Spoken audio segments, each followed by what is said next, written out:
गुरु नानक पद पंकज बंदन पंकज सिमरो अंगद दुख निकंदन। गुरु अमरदास हृदय नित त्याऊं हृदय नित त्याऊं। श्री गुरु रामदास गुण गाऊं। गुरु अर्जन विघ्नन के नाशक विघ्नन के नाशक। श्री हर गोबिंद सुमत प्रकाशक। श्री हर राय नमो कर जोरी नमो कर जोरी। श्री हर कृष्ण मनाऊं बहोरी। गुरु तेग बहादुर परम कृपाला परम कृपाला। श्री गुरु गोबिंद सिंह विशाला। तरो तरा पर पुन पुन सीसा पुन पुन सीसा। मंदों बार बार जगदीसा। एक ओंकार सतगुरु प्रसाद सच होए। वाहिगुरु जी की फतेह है। विघ्न विनाशन सोए। वाहिगुरु जी की फतेह है। विघ्न विनाशन सोए। दोहरा सत रूप परमात्मा सब कट रहो व्याप। जिन जाना ताको अंड और न जानत आप। वाहिगुरु जी का खालसा वाहिगुरु जी की फतेह। आओ गुरु प्यारे गुरु सवारे सतसंगी जनो, रोजाना की तरह पातशाह जी की अपार किरपा बख्शिश का सदका पिछले पहरां के दीवान सजाते हुए आप जी गुरु पातशाह जी के चरणा कमलों विखे हाजरियां लवा रहे हो। आओ लड़ीवार इतिहास की कथा विचार नाल जुड़ना करिए जी। पिछले दिनी आपां विचारां सरवण कर रहे सी धन धन श्री गुरु गोबिंद सिंह महाराज जी ने जदों सिमरन दे प्रथाए बहुत सारियां सिक्ख्यावां बख्शिश कीतियां कि परमेश्वर का जिहड़ा सिमरन है वो प्रेम तो बिना नहीं हो सकता। प्रेम बिना सब फोके काम। प्रेम करे सिमरै सतनाम। मेल सकल को प्रेम बहानो। प्रेम बिना सब केर निदानो। ए टू जैड सारे काम बिना प्रेम तो नहीं हो सकते। जिस काम दे विच प्रेम नहीं वो काम पूरा नहीं हो सकता, चाहे वह कोई भी काम है। एक बीबी सूई च धागा पाउण लगी भी पूरा ध्यान उहदे नक्के ते लैके जाएगी तां ही धागा पवेगा। कोई सतनाम। सूई तो लैके हवाई जहाज तक जितने भी काम है संसारक और अध्यात्मक, ये प्रेम तो बिना नहीं हो सकते। धन धन श्री गुरु गोबिंद सिंह महाराज कहते साच कहो सुन लिहो सब है जिन प्रेम कियो तिन ही प्रभ पाए। हुण एक संसार का प्रेम है वो मोह है, तो ये कन्वर्ट होके जदों प्रेम बनता है तो संसार दे विच तुहानूं परमेश्वर दिखाई दिंदा है। फिर वो मोह है उन्होंने प्रेम कहने असीं। उस तो पहला मोह है जिन्ना चिर असीं केवल खूह दे डड्डू दी न्याई अपने परिवार नाल ही सीमित हाँ। खूह का डड्डा डड्डू तो एक समुंदर का डड्डू,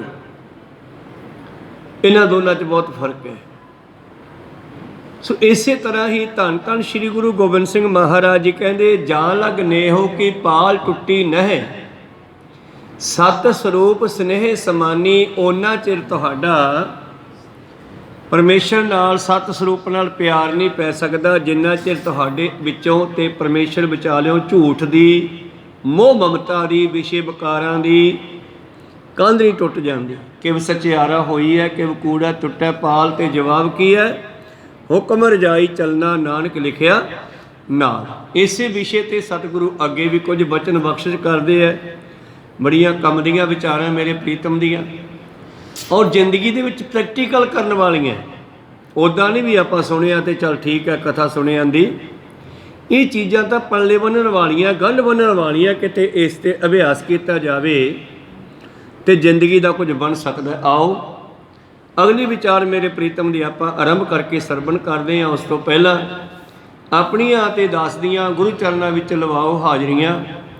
ਗੁਰੂ ਕਾ ਬਖਸ਼ਿਆ ਫਤਿਹ ਦਾ ਨਾਅਰਾ ਕਰੋ ਬੁਲੰਦ ਗੱਜ ਕੇ ਆਖੋ ਜੀ ਵਾਹਿਗੁਰੂ ਜੀ ਕਾ ਖਾਲਸਾ ਵਾਹਿਗੁਰੂ ਜੀ ਕੀ ਫਤਿਹ। ਵਾਹਿਗੁਰੂ ਜੀ ਕੀ ਫਤਿਹ। ਦੋਹਰਾ ਪੁਲਕਤ ਗਾਤ ਅਨਾਦ ਬਾਦ ਸੋ ਭੂਲ ਨਾ ਆਨ ਕਹੋ ਚੇਤੋ ਪ੍ਰਾਨੀ। ਪ੍ਰੀਤਮ ਜੀ ਕਹਿੰਦੇ ਪਹਿਲਾਂ ਤਾਂ ਪਰਮੇਸ਼ਰ ਦੀ ਗੱਲ ਕਰਦਿਆਂ ਹੋਇਆਂ ਤੁਹਾਡਾ ਰੋਮ ਰੋਮ ਖੜਾ ਹੋਣਾ ਚਾਹੀਦਾ, ਤੁਹਾਡੇ ਅੰਦਰ ਝਰਨਾਟਾਂ ਉੱਠਣੀਆਂ ਚਾਹੀਦੀਆਂ।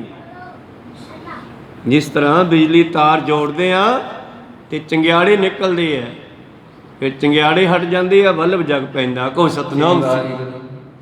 ਇਸੇ ਤਰ੍ਹਾਂ ਸਿੱਖੋ ਪੁਲਕਾਵਲੀ ਭਾਵ ਕਹਿੰਦੀ ਹੈ ਰੋਮਾਂ ਨੂੰ। ਆ ਹੱਥਾਂ ਦੇ ਉੱਤੇ ਜੋ ਰੋਮ ਲੱਗੇ ਆ, ਸਾਰੇ ਬਾਹਾਂ ਦੇ ਉੱਪਰ, ਸਰੀਰ ਉੱਪਰ ਬਰੀਕ ਰੋਮ, ਕਹਿੰਦੇ ਪੁਲਕਾਵਲੀ ਖੜੀ ਹੋ ਜਾਣੀ ਚਾਹੀਦੀ ਹੈ। ਰੋਮ ਰੋਮ ਤੁਹਾਡਾ ਗੁਰਮੁਖ ਰੋਮ ਰੋਮ ਹਰ ਧਿਆਵੇ।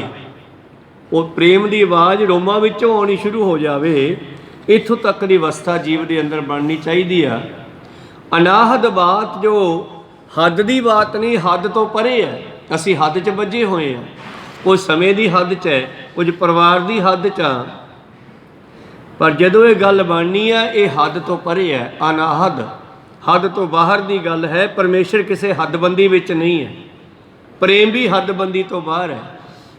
ਜਿੱਥੇ ਪ੍ਰੇਮ ਹੈ ਉੱਥੇ ਨੇਮ ਵੀ ਟੁੱਟ ਜਾਂਦਾ। ਸਤਵੇਂ ਪਾਤਸ਼ਾਹ ਜੀ ਨੂੰ ਇੱਕ ਮਾਤਾ ਰੋਜ਼ਾਨਾ ਯਾਦ ਕਰਦੀ ਆ, ਮੈਂ ਕਿਤੇ ਗੁਰੂ ਸਾਹਿਬ ਮੇਰੇ ਹੱਥੋਂ ਪ੍ਰਸ਼ਾਦਾ ਛਕ ਲੈਣ, ਤੇ ਰੋਜ਼ਾਨਾ ਨੇਮ ਨਾਲ 2 ਪਰੌਠੇ ਵੀ ਤਿਆਰ ਕਰਦੀ ਹੈ। ਕਿਤੇ ਚਾਣ ਚੱਕ ਆ ਜਾਣ ਤੇ ਮੈਂ ਖਵਾ ਦਿਆਂ ਚੱਕ ਕੇ। ਕੋ ਸਤਨਾਮ। ਪਰ ਮੈਂ ਕਿਤੇ ਇਕੱਲੇ ਟੱਕਰ ਜਾਣ, ਨਾਲ 2200 ਘੋੜਸਵਾਰ ਫੌਜ ਹੁੰਦੀ ਹੈ। ਮੈਂ ਗੁਰੂ ਸਾਹਿਬ ਦੀ ਸੇਵਾ ਕਰਨੀ ਚਾਹੁੰਦੀ ਹਾਂ। ਇਹਦੀਆਂ ਰੋਜ਼ ਦੀਆਂ ਬੇਨਤੀਆਂ ਮੇਰੇ ਪ੍ਰੀਤਮ ਦੇ ਕੰਨਾਂ ਵਿੱਚ ਜਾਂਦੀਆਂ। ਜਦੋਂ ਪਾਤਸ਼ਾਹ 2200 ਘੋੜਸਵਾਰ ਫੌਜਾਂ ਨਾਲ ਇੱਧਰ ਉੱਧਰ ਜਾਂਦੇ ਆ ਤੇ ਇਸ ਮਾਈ ਦਾ ਘਰ ਵੀ ਰਸਤੇ ਵਿੱਚ ਪੈਂਦਾ। ਤੇ ਇੱਕ ਦਿਨ ਪ੍ਰੀਤਮ ਨੇ ਫਿਰ ਖਿੱਚ ਪਾਈ ਔਰ ਆਪਣੀ ਫੌਜ ਨੂੰ ਥੋੜ੍ਹੀ ਦੂਰੀ 'ਤੇ ਰੋਕਤਾ। ਕਹਿੰਦੇ ਤੁਸੀਂ ਇੱਥੇ ਠਹਿਰਿਓ 2 ਮਿੰਟ। ਸਾਰੀ ਫੌਜ ਰੋਕ ਕੇ ਆਪਣਾ ਇਕੱਲਾ ਘੋੜਾ ਅੱਗੇ ਲਿਆਂਦਾ ਤੇ ਉਸ ਬਾਰ ਦੇ ਵਿੱਚ ਆ ਕੇ ਆਵਾਜ਼ ਮਾਰੀ, ਮਾਤਾ ਜੀ। ਮਾਤਾ ਹੈਰਾਨ ਵੀ ਆ, ਤਾਂ ਗੁਰੂ ਸਾਹਿਬ ਨੇ ਸੁਣ ਲਈ ਅੱਜ ਅਰਦਾਸ ਮੇਰੀ।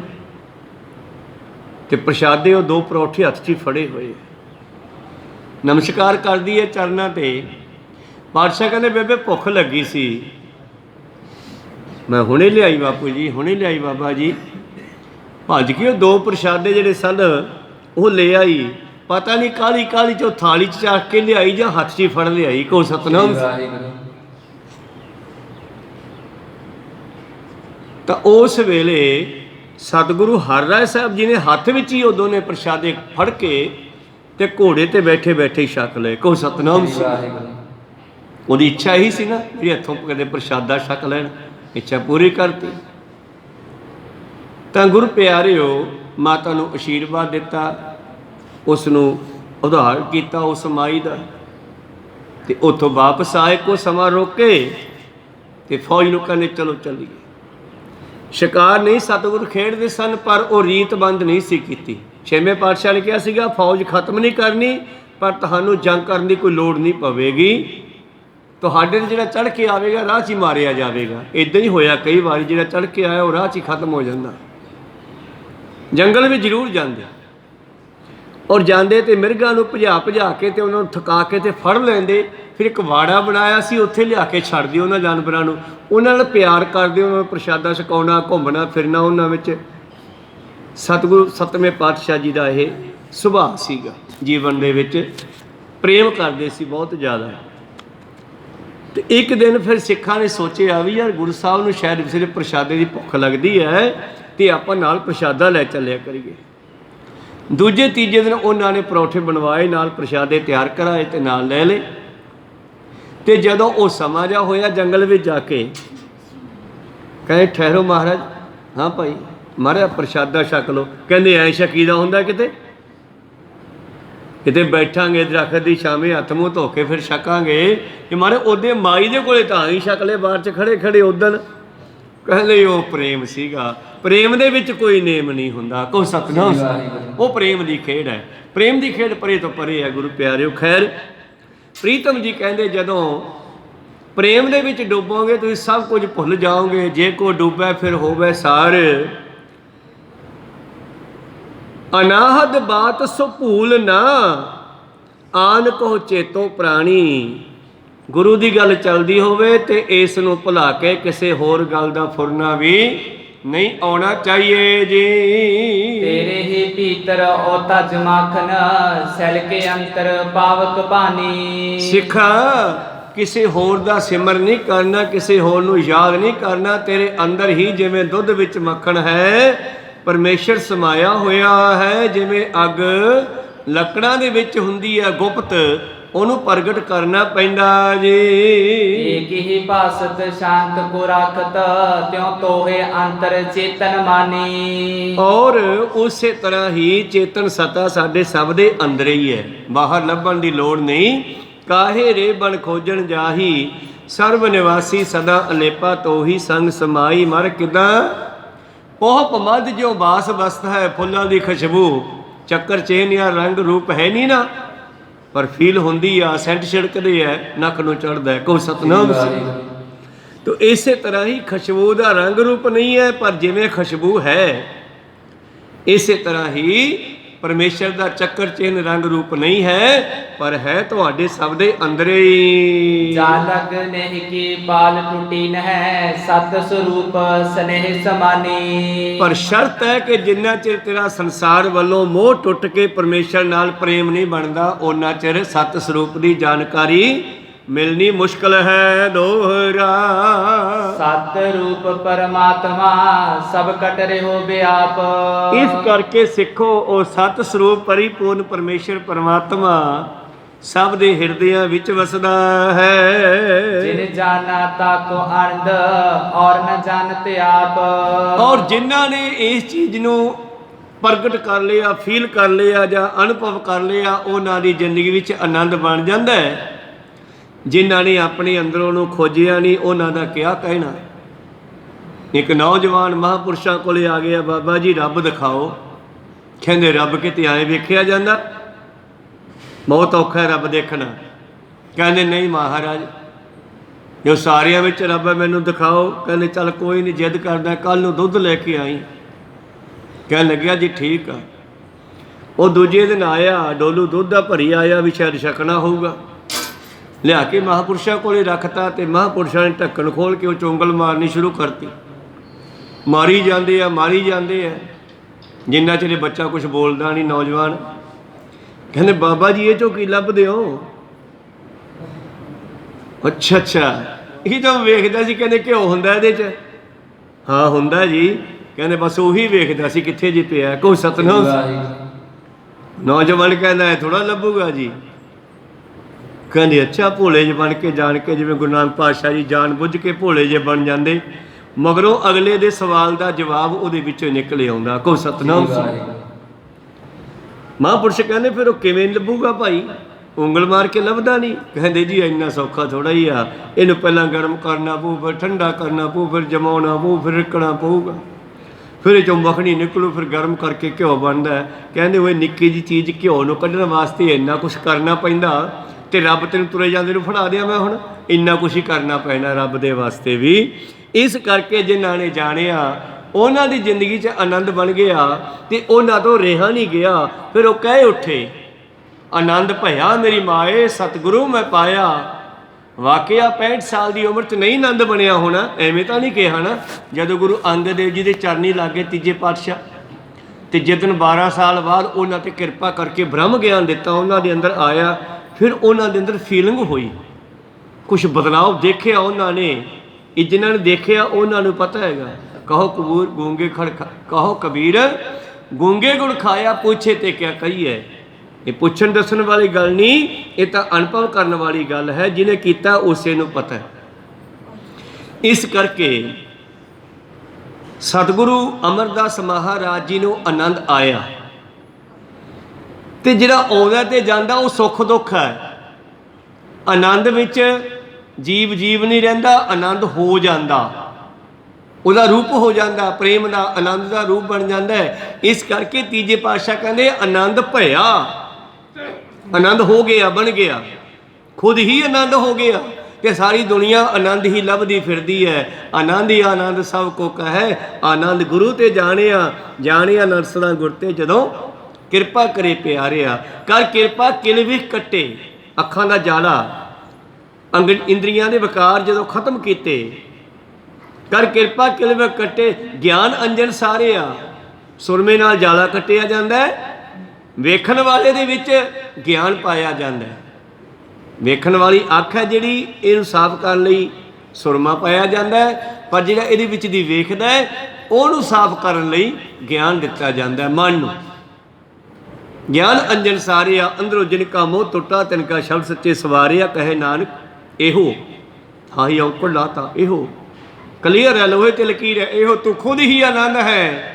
ਬਣ ਜਾ, ਮਿਲ ਜਾ ਆਪਣੇ ਆਪੇ 'ਚ। ਅਸੀਂ ਬਾਹਰੋਂ ਭਾਲਦੇ ਹਾਂ, ਉਹ ਸ਼ਨ ਭੰਗਰ ਹੈ, ਉਹ ਸੁੱਖ ਦੁੱਖ ਹੈ। ਆਨੰਦ ਤੀਜੀ ਅਵਸਥਾ ਹੈ ਜਿਹੜੀ ਭਗਤਾਂ ਨੂੰ ਪ੍ਰਾਪਤ ਹੁੰਦੀ ਹੈ। ਤਾਂ ਇਸੇ ਤਰ੍ਹਾਂ ਹੀ ਹੁਣ ਇੱਕ ਦੋ ਪੌੜੀਆਂ ਦਾ ਫਰਕ ਸਮਝ ਲਓ। ਤੁਸੀਂ ਸ਼ਾਇਦ ਰੋਜ਼ ਨਿਤਨੇਮ ਕਰਦੇ ਹੋਵੋਗੇ, ਜਦ ਸ਼ੁਰੂ ਕਰਨਾ ਆਨੰਦ ਸਾਹਿਬ ਨੂੰ ਉਦੋਂ ਕਹਿਣਾ ਆਨੰਦ ਭਇਆ ਮੇਰੀ ਮਾਏ, ਤੇ ਜਦੋਂ ਸਮਾਪਤੀ ਕਰਨੀ ਹੈ ਤੁਸੀਂ ਉਦੋਂ ਵੀ ਕਹਿ ਦਿੰਦੇ ਹੋ ਕਈ ਲੋਕ ਆਨੰਦ ਸੁਣੋ ਵਡਭਾਗੀ ਹੋ। ਉੱਥੇ ਆਨੰਦ ਨਹੀਂ ਹੈਗਾ, ਉੱਥੇ ਅਣਹਦ ਵਾਜਿਆਂ ਦੀ ਗੱਲ ਹੈ। ਕਹੋ ਸਤਿਨਾਮ। ਜੇ ਆਨੰਦ ਤੁਸੀਂ ਲੈਣਾ ਹੈ ਨਾ, ਜੇ ਉਹ ਆਨੰਦ ਮਾਨਣਾ ਹੈ ਤਾਂ ਅਣਹਦ ਵਾਜੇ ਸੁਣੋ। ਤੇ ਮਹਾਰਾਜ ਉਹ ਕਿਵੇਂ ਸੁਣੀਏ? ਉਹ ਆਪਦੇ ਅੰਦਰ ਜਾ ਕੇ ਉਹ ਤੁਸੀਂ ਆਨੰਦ ਸਾਹਿਬ ਦੀਆਂ 40 ਪੌੜੀਆਂ ਵਿਚਾਰ ਲਿਓ, ਉਹਦੇ ਵਿੱਚ ਸਾਰੀ ਗਾਈਡੈਂਸ ਹੈ ਵੀ ਤੁਸੀਂ ਉਸ ਆਨੰਦ ਨੂੰ ਕਿਵੇਂ ਜਾਣ ਸਕਦੇ ਹੋ। ਕਹੋ ਸਤਿਨਾਮ। 40 ਦੀਆਂ 40 ਪੌੜੀਆਂ ਆਨੰਦ ਸਾਹਿਬ ਦੀਆਂ ਵਿਚਾਰ ਲਓ, ਜਿਵੇਂ ਜਿਵੇਂ ਉਹ ਪੌੜੀਆਂ ਕਹਿੰਦੀਆਂ ਉਵੇਂ ਉਵੇਂ ਕਰਦੇ ਜਾਓ। ਇਹ ਕੁਟੰਬ ਤੂੰ ਜੇ ਦੇਖਦਾ ਚੱਲੇ ਨਹੀਂ ਤੇਰੇ ਨਾਲੇ। ਇਸ ਪੌੜੀ ਨੂੰ ਸਮਝੋ। ਇਹ ਨੇਤਰੋ ਮੇਰਿਓ ਹਰ ਤੋਂ ਮੈਂ ਜੋਤ ਤਰੀ, ਹਰ ਬਿਨਾ ਵਰਨਾ ਦੇਖੋ ਕੋਈ। ਇਹ ਸ਼ਰਵਣੋ ਮੇਰਿਓ ਸੱਚਾ ਇਸ ਨੂੰ ਪਠਾਏ, ਤੇ ਫਿਰ ਸੱਚਾ ਸੁਣਨਾ ਸ਼ੁਰੂ ਕਰੋ। ਇਸੇ ਤਰ੍ਹਾਂ ਜਿਵੇਂ ਜਿਵੇਂ 40 ਦੀਆਂ 40 ਪੌੜੀਆਂ ਤੁਹਾਨੂੰ ਵਾਰੀ ਗਾਈਡੈਂਸ ਕਰਦੀਆਂ ਜਾਣਗੀਆਂ, ਉਵੇਂ ਤੂੰ ਕਰਦਾ ਜਾਈਂ। ਅਖੀਰ ਤੇ ਤੂੰ ਵੀ ਕਹੇਗਾ ਆਨੰਦ ਸੁਣੋ ਵਡਭਾਗੀ ਹੋ, ਸਗਲ ਮਨੋਰਥ ਪੂਰੇ, ਪਾਰ ਬ੍ਰਹਮ ਪ੍ਰਪਾਇਆ ਉਤਰੇ ਸਗਲ ਵਸੂਰੇ। ਇਹ ਘਟਨਾਵਾਂ ਘਟਦੀਆਂ, ਬਾਣੀ ਜੋ ਲਿਖਿਆ ਨਾ ਘਟਨਾਵਾਂ ਘਟਦੀਆਂ। ਅਸੀਂ ਕੇਵਲ ਬੋਲਣ ਤੱਕ ਸੀਮਤ ਬੈਠੇ ਹਾਂ, ਹਜੇ ਉਦੋਂ ਟੱਪੇ ਨਹੀਂ। ਕਹੋ ਸਤਿਨਾਮ। ਅੰਦਰ ਉਤਾਰਨ ਦੀ ਲੋੜ ਹੈ। ਸਿੱਖਾਂ ਨੇ ਪੁੱਛਿਆ, ਪਾਤਸ਼ਾਹ ਕਹਿੰਦੇ ਬਾਣੀ 'ਚ ਬੜਾ ਨਸ਼ਾ, ਕਹਿੰਦੇ ਬੜਾ ਆਨੰਦ ਹੈ, ਬੜਾ ਰਸ ਹੈ, ਕਦੇ ਆਇਆ ਤਾਂ ਹੈ ਨਹੀਂ।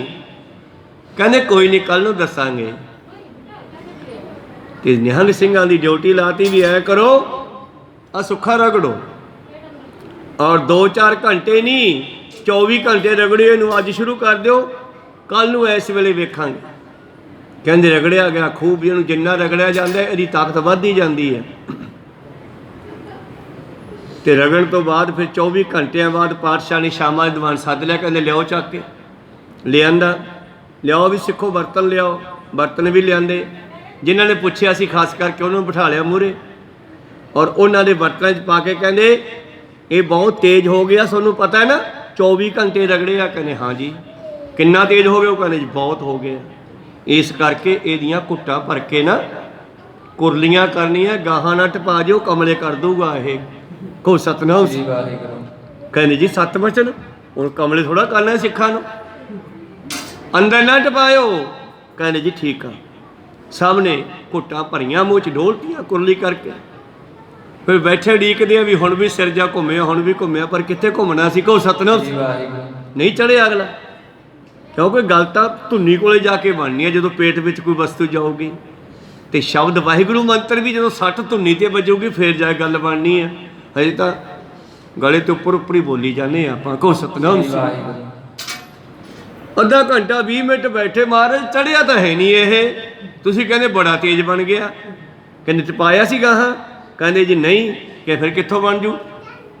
ਜਿਹੋ ਜਿਹਾ ਭਾਂਡੇ 'ਚ ਪਿਆ ਸੀ ਉਹ ਜਿਹਾ ਮੂੰਹ 'ਚ ਪਾ ਕੇ ਡੋਲਤਾ, ਜਿਹੋ ਜੀ ਬਾਣੀ ਉੱਥੇ ਪਈ ਆ ਉਹੋ ਜੀ ਅਸੀਂ ਇੱਥੋਂ ਪੜ੍ਹ ਕੇ ਛੱਡ ਦਿੱਤੀ, ਗਾਹਾਂ ਤਾਂ ਲੈ ਕੇ ਨਹੀਂ ਗਏ। ਕਹੋ ਸਤਿਨਾਮ ਸ੍ਰੀ। ਮੈਂ ਤੁਹਾਡੀ ਗੱਲ ਦਾ ਜਵਾਬ ਦਿੱਤਾ, ਮੈਂ ਤੁਹਾਨੂੰ ਸੁੱਖਾ ਪੀਣ ਵਾਲਾ ਨਹੀਂ ਕਿਹਾਗਾ। ਮੈਂ ਤੁਹਾਨੂੰ ਇਹ ਕਹਿਣਾ ਵੀ ਇਸ ਬਾਣੀ ਨੂੰ ਵੀ ਅੰਦਰ ਲੈ ਕੇ ਜਾਓ, ਇਹਦਾ ਸਵਾਦ ਫੇਰ ਆਊਗਾ। ਤੇ ਜਿਨ੍ਹਾਂ ਨੂੰ ਸਵਾਦ ਆਇਆ ਨਾ, ਆ ਭੁੱਖੜਦਾਸ ਵਰਗੇ ਸਾਧੂ ਜਾਂ ਕਦੇ ਕਦੇ ਇਹੋ ਜਿਹੇ ਮਸਤ ਸਾਧੂ ਵੇਖਦੇ ਆ, ਅਗਲੇ ਡੁੱਬੇ ਨੇ ਉਹਦੇ ਵਿੱਚ, ਜਿਹੜੇ ਡੁੱਬ ਕੇ ਉਹ ਮੁੜ ਕੇ ਨਿਕਲਣ ਜੋਗੇ ਨਹੀਂ ਰਹੇ। ਕਹੋ ਸਤਿਨਾਮ, ਉਹ ਮਸਤ ਹੋ ਗਏ। ਮੇਰੇ ਪ੍ਰੀਤਮ ਜੀ ਕਹਿੰਦੇ ਸਿੱਖੋ, ਜਿੰਨਾ ਚਿਰ ਸਾਡੀ ਅੰਦਰੋਂ ਕੂੜ ਦੀ ਕੰਧ ਟੁੱਟਦੀ ਨਹੀਂ, ਉਹਨਾਂ ਚਿਰ ਸਵਾਦ ਨਹੀਂ ਆਉਣਾ ਜੀ। ਸਤ ਸੁਣ ਚੇਤਨ ਅਮਲ ਸਵੈ ਪ੍ਰਕਾਸ਼ ਅਬਿਨਾਸ਼। ਸਤ ਰੂਪ ਪਰਮਾਤਮਾ ਸਭ ਘਟ ਰਹੋ ਬਿਆਪ, ਤਾਂ ਕਿ ਉਹ ਸਾਰਿਆਂ ਦੇ ਅੰਦਰ ਹੈ। ਜਿਨ੍ਹਾਂ ਨੇ ਜਾਣਿਆ ਉਹਨਾਂ ਨੂੰ ਆਨੰਦ ਆ ਗਿਆ, ਜਿਨ੍ਹਾਂ ਨੇ ਨਹੀਂ ਜਾਣਿਆ ਉਹਨਾਂ ਨੂੰ ਨਹੀਂ ਸਮਝ ਆਈ। ਸਤ ਸੂਣ ਚੇਤਨ ਅਮਲ ਸਵੈ ਪ੍ਰਕਾਸ਼ ਅਬਿਨਾਸ਼। ਸਤ ਸਦਾ ਰਹਿਣ ਵਾਲਾ ਹੈ, ਸੁਣ ਦੇ ਵਿੱਚ ਰਹਿਣ ਵਾਲਾ ਹੈ। ਜਿਵੇਂ ਅਸਮਾਨ ਕੈ ਸਮਸਤ ਬੀਚ ਇੱਕ ਜੋਤ ਹੈ, ਧਰਤੀ ਤੋਂ ਆਕਾਸ਼ ਤੱਕ ਇੱਕ ਜੋਤ ਕੰਮ ਕਰ ਰਹੀ ਹੈ, ਧਰਤੀ ਤੋਂ ਲੈ ਕੇ ਆਕਾਸ਼ ਤੱਕ। ਔਰ ਜਿੰਨੇ ਵੀ ਸਾਰੇ ਜੀਵ ਹੈ ਆਪਣੇ ਸਾਰਿਆਂ ਦੇ ਵਿੱਚ ਵੀ ਤੇ ਸਾਰਿਆਂ ਦੇ ਬਾਹਰ ਵੀ। ਜਿਵੇਂ ਅਸਮਾਨ ਕੈ ਸਮਸਤ ਬੀਚ ਇੱਕ ਜੋਤ ਹੈ, ਨਾ ਬਾਧ ਹੈ ਨਾ ਘਾਟ ਹੈ, ਨਾ ਘਾਟ ਬਾਧ ਹੋਤ ਹੈ। ਉਹ ਪਰਿਪੂਰਨ ਪਰਮੇਸ਼ਰ ਪਰਮਾਤਮਾ ਸਤ, ਸੁਣ ਦੇ ਵਿੱਚ ਰਹਿਣ ਵਾਲਾ, ਚੇਤਨ, ਅਮਲ, ਰਸ ਰੂਪ, ਮਲ ਰਹਿਤ। ਅਮਲ ਹੁੰਦਾ ਮਲ ਰਹਿਤ। ਸਵੈ ਪ੍ਰਕਾਸ਼, ਉਹ ਆਪਣੇ ਆਪ ਤੋਂ ਪ੍ਰਕਾਸ਼ ਹੋਣ ਵਾਲਾ ਹੈ। ਅਬਿਨਾਸ਼ੀ, ਕਦੇ ਨਾ ਵਿਨਾਸ਼ ਹੋਣ ਵਾਲਾ ਸਰੂਪ ਜੋ ਹੈ। ਆਤਮ ਰਾਮ ਸਿਵ ਛੰਦ ਨਿਤ ਜਾਨਤ ਪੂਰਨ ਆਸ। ਆਤਮਾ ਰਾਮ ਕਬੀਰ ਸਾਹਿਬ ਜੀ ਵੀ ਕਹਿੰਦੇ ਹੈ, ਸਾਰੇ ਸਾਧੂ ਪੁਕਾਰ ਕੇ ਕਹਿੰਦੇ ਹੈ, ਪਰ ਅਸੀਂ ਸੁਣ ਕੇ ਛੱਡੇ ਹੈ। ਤੇ ਜਿਨ੍ਹਾਂ ਨੇ ਸੁਣ ਕੇ ਅੰਦਰ ਲੈ ਗਏ ਉਹਨਾਂ ਨੇ ਪ੍ਰਾਪਤ ਕੀਤਾ ਹੈ। ਬ੍ਰਹਮ ਗਿਆਨੀ ਵੀ ਬਹੁਤ ਹੋਏ ਆ। ਕਹੋ ਸਤਿਨਾਮ, ਅੱਜ ਵੀ ਹੈਗੇ ਨਾ ਜਿਨ੍ਹਾਂ ਨੇ ਇਸ ਗੱਲ ਨੂੰ ਸਮਝਿਆ ਹੈ। ਆਤਮ ਰਾਮ, ਇਹ ਆਤਮਾ ਰਾਮ ਜਿਹੜਾ ਹੈ ਨਾ, ਸੁਛੰਦ, ਆਜ਼ਾਦ ਹੈ। ਉਹ ਕਿਸੇ ਦਾ ਗੁਲਾਮ ਨਹੀਂ, ਉਹ ਸਰੂਪ ਕਿਸੇ ਦਾ ਬੰਨਿਆ ਹੋਇਆ ਨਹੀਂ। ਉਹ ਜਿੱਥੇ ਚਾਹੁੰਦਾ ਉੱਥੇ ਚਲਿਆ ਜਾਂਦਾ ਹੈ, ਜਿੱਥੇ ਚਾਹੁੰਦਾ ਉੱਥੇ ਪ੍ਰਗਟ ਹੋ ਜਾਂਦਾ ਹੈ, ਰਹਿੰਦਾ ਹਰ ਥਾਂ ਤੇ ਹੈ। ਸੁਸੰਦ ਸਰੂਪ, ਜਿਸ ਨੇ ਉਸ ਨੂੰ ਜਾਣ ਲਿਆ ਉਸ ਦੀਆਂ ਸਾਰੀਆਂ ਆਸਾਂ ਪੂਰੀਆਂ ਹੋ ਗਈਆਂ। ਐਸੇ ਸਰੂਪ ਨੂੰ ਜਿਨ੍ਹਾਂ ਨੇ ਜਾਣ ਲਿਆ, ਪ੍ਰੀਤਮ ਜੀ ਬਖਸ਼ਿਸ਼ ਕਰਦੇ ਹਨ। ਸੰਸੇ ਸ੍ਰਿੰਗ ਜਿਉ ਜਗ ਦਿਖੇ ਬੰਦਿਆ ਸੁਤ ਕਾ ਭਾਸ। ਹੁਣ ਤੁਸੀਂ ਕਹੋਗੇ ਵੀ ਇਹ ਗੱਲ ਕਿਵੇਂ ਮੰਨ ਲਈਏ? ਬਸ ਉਸੇ ਤਰ੍ਹਾਂ ਹੀ ਮੰਨ ਲਓ ਜਿਵੇਂ ਖਰਗੋਸ਼ ਦੇ ਸਿਰ ਤੇ ਸਿੰਗ ਨਹੀਂ ਹੁੰਦੇ, ਉਸੇ ਤਰ੍ਹਾਂ ਹੀ ਇਹ ਸੰਸਾਰ ਦਿਖਾਈ ਤਾਂ ਦਿੰਦਾ ਪਰ ਇਹ ਅਸਲ ਵਿੱਚ ਹੈ ਹੀ ਨਹੀਂ। ਕਹਿੰਦੇ ਕਹੋ ਸਤਿਨਾਮ। ਜਿਵੇਂ ਖਰਗੋਸ਼ ਦੇ ਸਿਰ ਤੇ ਸਿੰਗ ਨਹੀਂ ਹੁੰਦੇ, ਉਸੇ ਤਰ੍ਹਾਂ ਹੀ ਇਹ ਸੰਸਾਰ ਹੈ ਹੀ ਨਹੀਂ। ਬੰਧਿਆ ਸੁੱਤ ਕਾ ਭਾਸ, ਉਸੇ ਤਰ੍ਹਾਂ ਹੀ ਸਾਨੂੰ ਇਹ ਭਾਸਦਾ ਹੈ, ਫੀਲ ਹੁੰਦਾ ਹੈ। ਜਿਵੇਂ ਪੁੱਤਰ ਦਾ ਅਭਾਸ ਝੂਠਾ ਹੈ। ਧੀਆਂ ਪੁੱਤਰ ਪੈਦਾ ਹੋਏ, ਆਪਾਂ ਵੀ ਕਿਸੇ ਦੇ ਪੁੱਤ ਸੀ, ਆਪਣੇ ਵੀ ਅੱਗੇ ਹੋਏ ਨੇ, ਪਰ ਆਪਾਂ ਨੂੰ ਤਾਂ ਲੱਗਦਾ ਵੀ ਹੈਗੇ ਨੇ। ਪਰ ਭਿਖਾਰੀ ਚੰਦ ਨੇ ਇਸ ਗੱਲ ਨੂੰ ਸਮਝਿਆ, ਭਾਈ ਭਿਖਾਰੀ ਜੀ ਨੇ, ਪੁੱਤਰ ਉਹਦੇ ਵੀ ਸੀਗਾ, ਉਹਨਾਂ ਨੇ ਇਸ ਗੱਲ ਨੂੰ ਸਮਝਿਆ। ਵਿਆਹ ਦੀ ਬਹੁਤੀ ਖੁਸ਼ੀ ਨਹੀਂ ਮਨਾਈ ਤੇ ਮਰਨ ਤੋਂ ਬਾਅਦ ਬਹੁਤਾ ਰੋਇਆ ਨਹੀਂ। ਕਹੋ ਸਤਿਨਾਮ। ਉਸੇ ਤਰ੍ਹਾਂ ਹੀ ਜਿਵੇਂ ਖਰਗੋਸ਼ ਦੇ ਸਿਰ ਦੇ ਉੱਤੋਂ ਸਿੰਗ ਉੱਡ ਗਏ, ਉਸੇ ਤਰ੍ਹਾਂ ਹੀ ਇਹ ਸੰਸਾਰ ਵੀ ਸਮਝੋ ਹੈ ਨਹੀਂ, ਉਹ ਭਾਸਦਾ ਹੈ। ਗਗਨ ਸੋ ਮਨ ਬਾਰੂ ਸਿਗਦ ਤਿਉ ਝੂਠਾ ਆਭਾਸ। ਜਿਵੇਂ ਜਗਤ ਦਾ ਆਭਾਸ ਸਾਨੂੰ ਆਕਾਸ਼ਾਂ ਵਿੱਚ ਹੁੰਦਾ ਹੈ। ਹਰੀਸ਼ ਚੰਦ ਰਾਜੇ ਦੀ ਨਗਰੀ ਕਹਿੰਦੇ ਆ ਇੱਕ, ਕਹਿੰਦੇ ਆਕਾਸ਼ਾਂ ਵਿੱਚ ਹੈ। ਤੁਸੀਂ ਬੱਦਲਾਂ ਦੇ ਕਈ ਵਾਰੀ ਬੱਚੇ ਵੇਖਦੇ ਆ, ਬੱਦਲਾਂ ਨੂੰ ਵੇਖਦੇ ਹੋ, ਕਹਿੰਦੇ ਆਹ ਵੇਖੋ ਆਹ ਕੀ ਬਣ ਗਿਆ, ਉਹ ਮੱਝ ਬਣ ਗਈ, ਉਹ ਹਿਰਨ ਬਣ ਗਿਆ, ਉਹ ਉੱਠ ਜਾ ਬਣ ਗਿਆ, ਵੇਖ ਬੱਦਲਾਂ ਦਾ।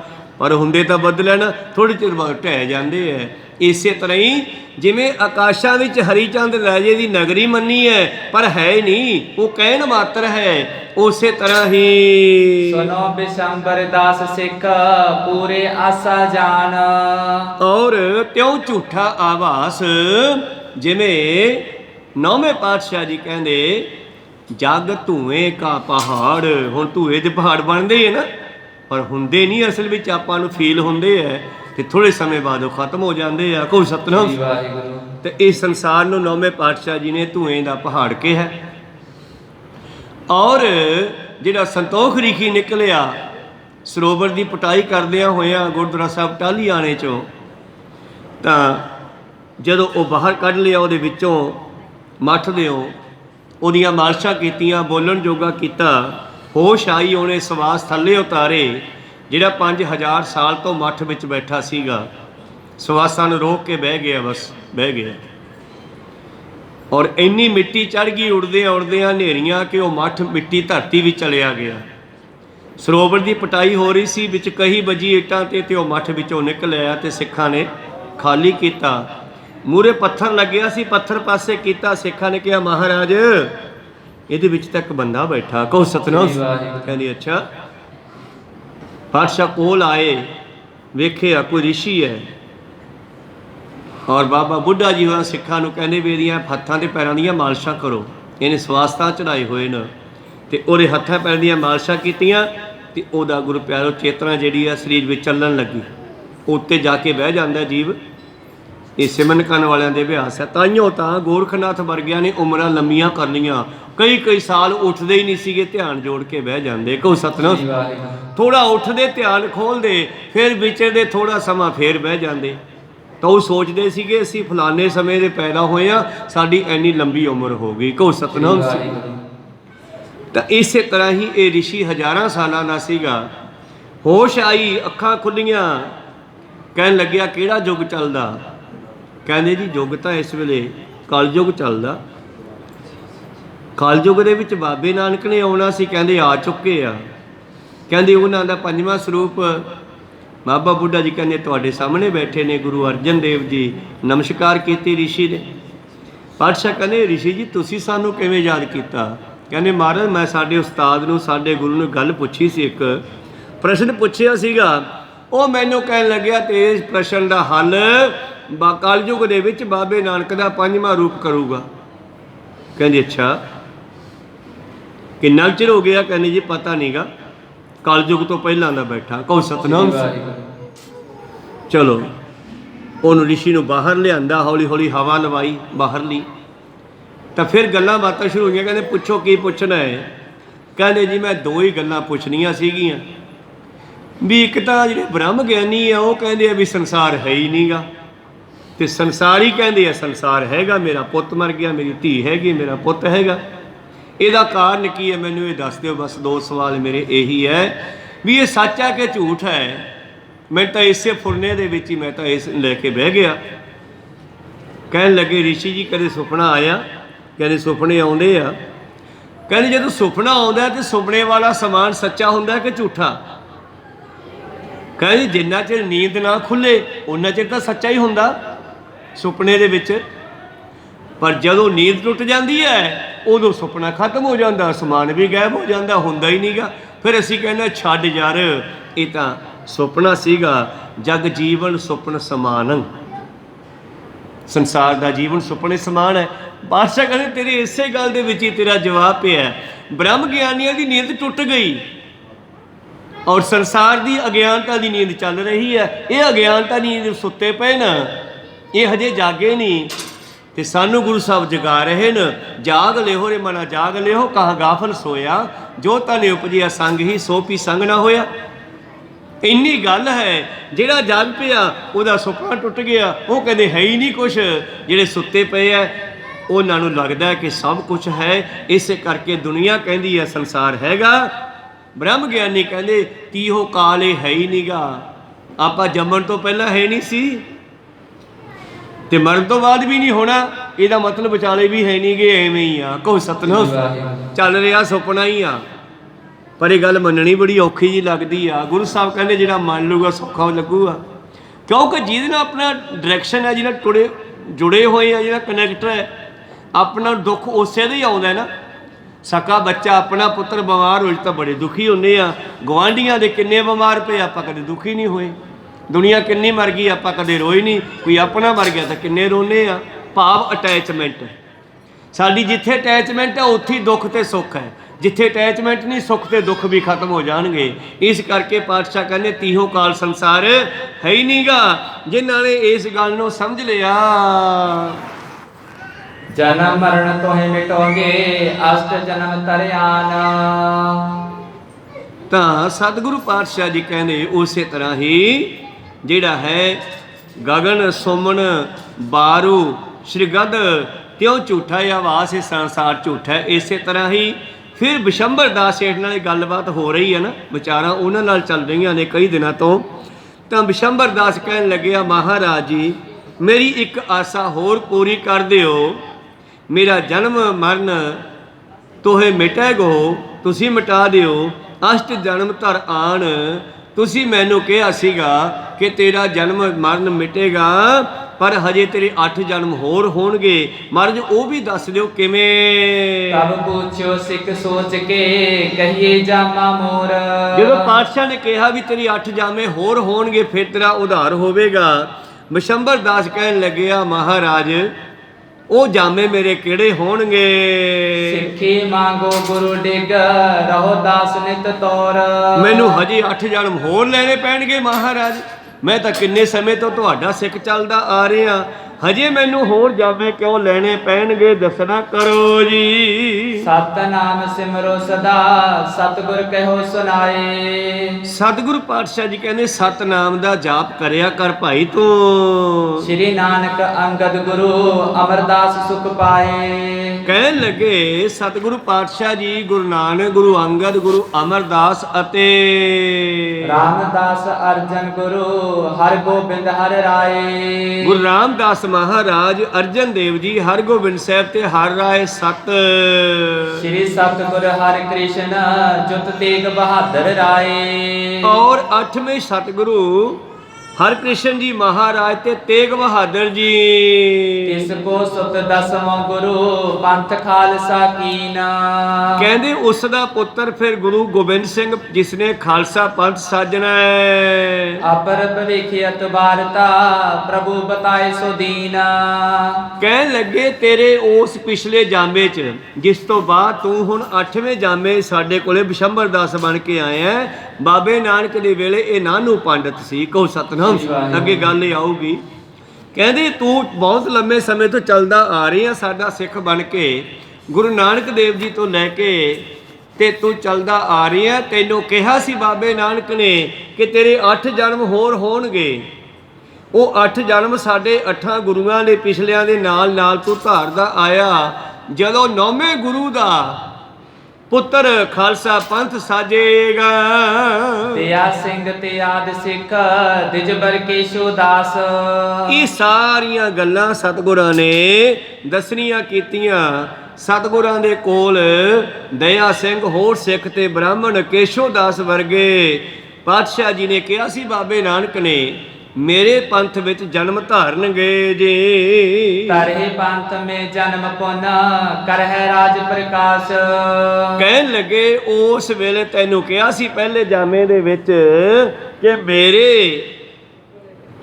ਅਨੁਸਾਰ, ਮੇਰੇ ਸਮੇਂ, ਮੇਰੇ ਇਸ ਮਤ ਵਿੱਚ, ਮੇਰੇ ਧਰਮ ਦੇ ਵਿੱਚ, ਮੇਰੇ ਸਮੇਂ ਦੇ ਵਿੱਚ ਇਹ ਲੋਕ ਆਉਣਗੇ, ਜਨਮ ਧਾਰਨਗੇ ਅਤੇ ਧਰਤੀ ਤੇ ਰਾਜ ਕਰਨਗੇ ਜੀ। ਜੇ ਜੇ ਗੁਰ ਡਿਗ ਕਾਲੇ ਕਾਲਾ, ਤੇ ਸਭ ਜਨਮ ਧਰੇ ਤਿਸ ਕਾਲਾ। ਔਰ ਜਿਨ੍ਹਾਂ ਨੇ ਗੁਰੂ ਦੇ ਅੱਗੇ ਘਾਲਣਾ ਘਾਲੀ ਸੇਵਾ ਕੀਤੀ, ਉਹ ਫਿਰ ਟੇਢੀਆਂ ਜੂਨਾਂ ਵਿੱਚ ਨਹੀਂ ਜਾਂਦੇ। ਪਰਮੇਸ਼ਰ ਗੁਰੂ ਕਿਰਪਾ ਕਰਕੇ ਉਹਨਾਂ ਨੂੰ ਮਾਨ ਸਜਾਮਾ ਹੀ ਦਿੰਦਾ। ਫਿਰ ਜੇ ਕਿਸੇ ਭਗਤ ਦੀ ਭਗਤੀ ਰਹਿ ਜਾਂਦੀ ਹੈ ਨਾ ਵਿਚਾਲੇ, ਪਰ ਮਰਦਾ ਹੋਇਆ ਵੀ ਉਹ ਸੋਚਦਾ ਯਾਰ ਮੇਰਾ ਤਾਂ ਇਹ ਵਿਚਾਲੇ ਰਹਿ ਗਿਆ, ਮੈਂ ਤਾਂ ਭਗਤੀ ਹੋਰ ਕਰਨੀ ਸੀ, ਤਾਂ ਪਰਮੇਸ਼ਰ ਫਿਰ ਉਸ ਨੂੰ ਹੋਰ ਸਮਾਂ ਮਨੁੱਖਾ ਜਾਮੇ 'ਚ ਹੀ ਦਿੰਦਾ, ਲੈ ਵੀ ਇਹਨੂੰ ਪੂਰੀ ਕਰ। ਉੱਥੇ ਭਗਤੀ ਫਿਰ ਚੱਲ ਪੈਂਦੀ ਹੈ। ਉਹਨੂੰ ਇਹੋ ਜਿਹੀ ਥਾਂ ਤੇ ਪੈਦਾ ਕੀਤਾ ਜਾਂਦਾ ਹੈ ਜਿੱਥੋਂ ਉਹਨੂੰ ਸੌਖੀ ਗੁਰਮਤਿ ਮਿਲ ਜਾਵੇ।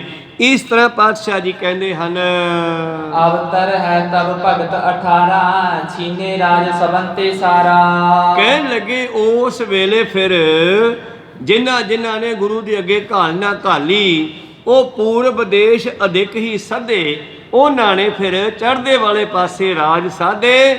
ਔਰ ਅਵਤਰ ਹੈ ਤਾਂ ਭਗਤ 18 ਭਗਤਾਂ ਦੇ ਅਵਤਾਰ ਵੀ ਹੋਣਗੇ।